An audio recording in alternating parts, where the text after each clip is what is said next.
Hi guys, Trevor Swenson with Through the Darkness, my journey with PTSD in hopes of bringing hope and encouragement to people that are walking through trauma or have unresolved trauma that hasn't been brought to the surface yet, in sharing my journey and what I've experienced in my journey with PTSD.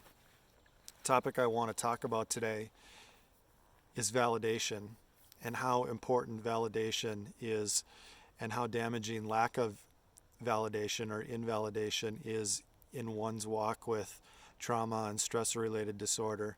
So I want to approach it as I hope that you have found through my channel and through following me, which I thank all of you for following and the subscribers that we have thus far.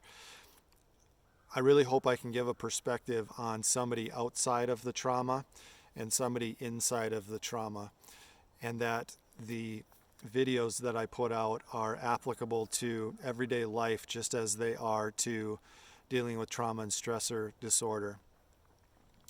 I want to tell you that one of the most painful things that I've experienced in my battle with PTSD, setting aside the actual pain mentally and physically and the challenges and how it changes your life, is the invalidation, whether it be very obvious or whether it be subtle.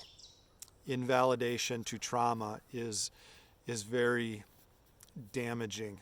And I'm talking to people that out there that may know somebody or come to know somebody that has been through something traumatic in their life, to try to help navigate conversations that you might have from my own experience in interacting with people. I've walked away from conversations that have been deeply hurtful, and most of them I'm fairly sure people were not aware how hurtful they were as we were having them or after we had them.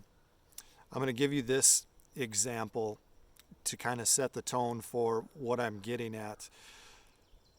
Let's use the example that you were in a traumatic car accident that completely changed you, and the trauma and how it manifests itself has completely been an intrusive part of your life that you now need to deal with. Invalidation is something along the lines of finally having the courage to talk about it to somebody, or somebody asks you about it, and that person replies along the lines of this: I can't tell you how many cars I've rolled in my life, in my lifetime, how many dumb things I've done in a vehicle, how many rollovers I've had. I completely understand what you're talking about.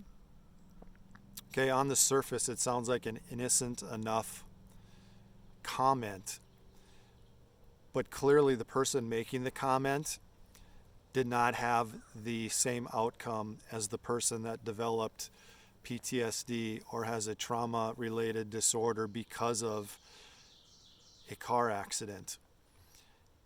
And so a piece of advice I want to give people that hear this is that when you're communicating with somebody that does open up with you on how badly they were hurt in a relationship or in an accident or in service to our country or in a first response scenario, make sure that you take pause before you open your mouth and respond. Because I will tell you that, for instance, let's use a work example. Let's say that your trauma developed because of a leader that was abusive. And when you have the courage to finally talk about it,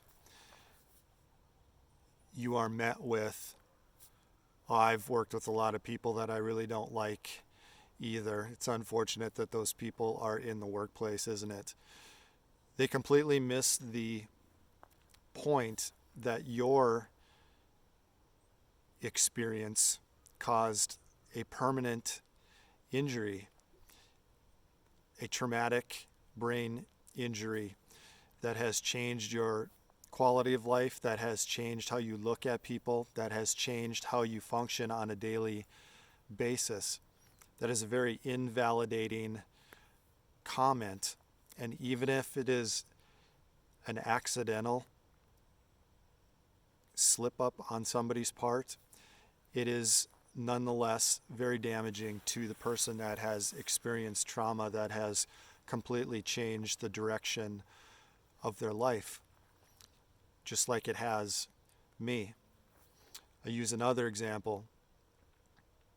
My dad is one of the most noble men on the face of the planet, so I want to make it clear that I have not experienced this, and so this is something that I need to be very sensitive to when somebody talks about the trauma that they experienced as a child or even as an adult with a parent. And my response is, yeah, my dad was pretty hard on me at times as well. We're in two completely different universes. And I want to challenge the people that are listening to this to understand how damaging actual trauma is to a person or can be to a person, and how unique it is to a person.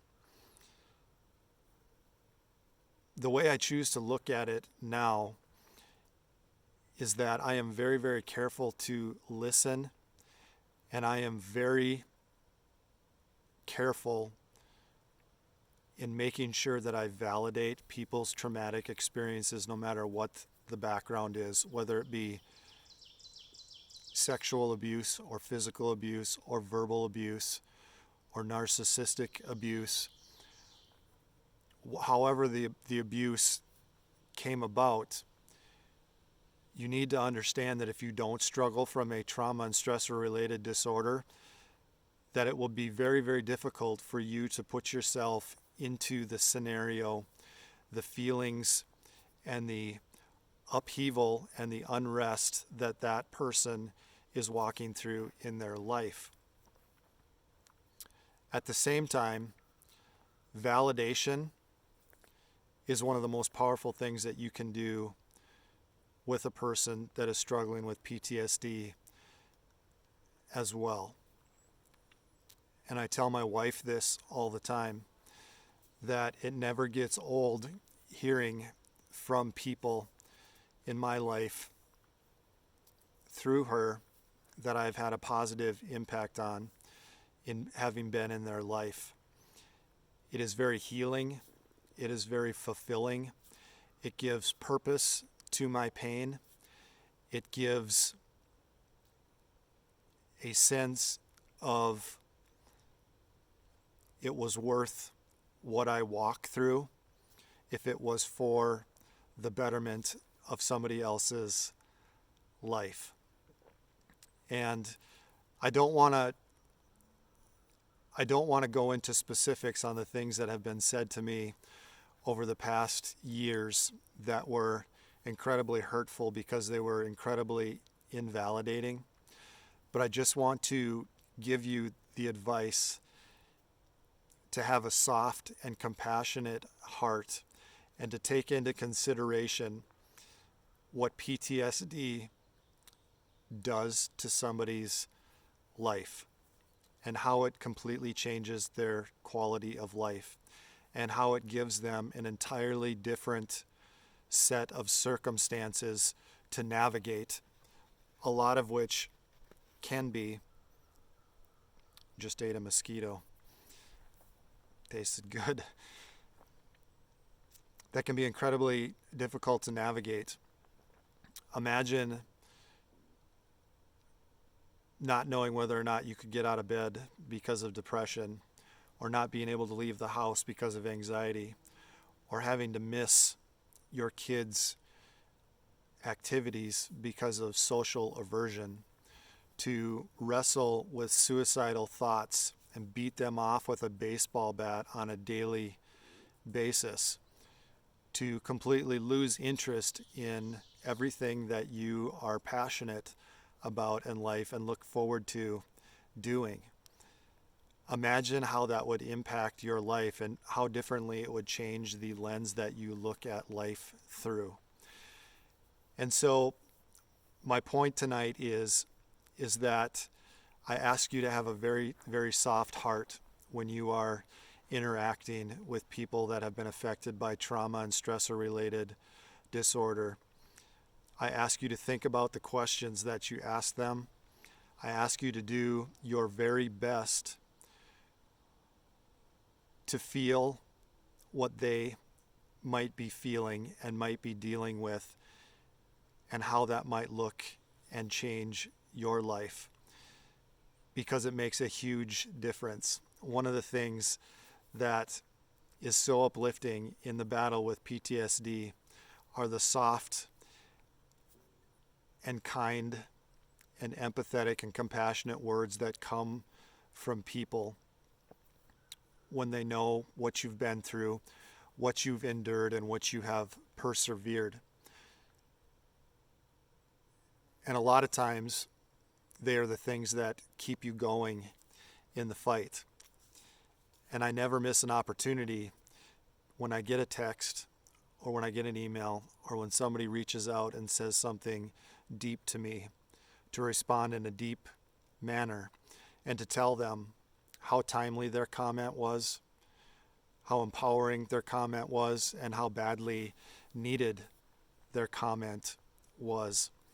Because it is a very lonely and silent, ugly thing to walk through when you have trauma in your life, whether it be unresolved, whether it be diagnosed, or whether you be well down the road with the battle like I happen to be. So validation. Please just jump to the worst case scenario when people talk about their trauma. Jump to the assumption that they are hurting beyond anything you probably have experienced, unless you yourself have unresolved trauma or PTSD, at which point that becomes a beautiful conversation as well.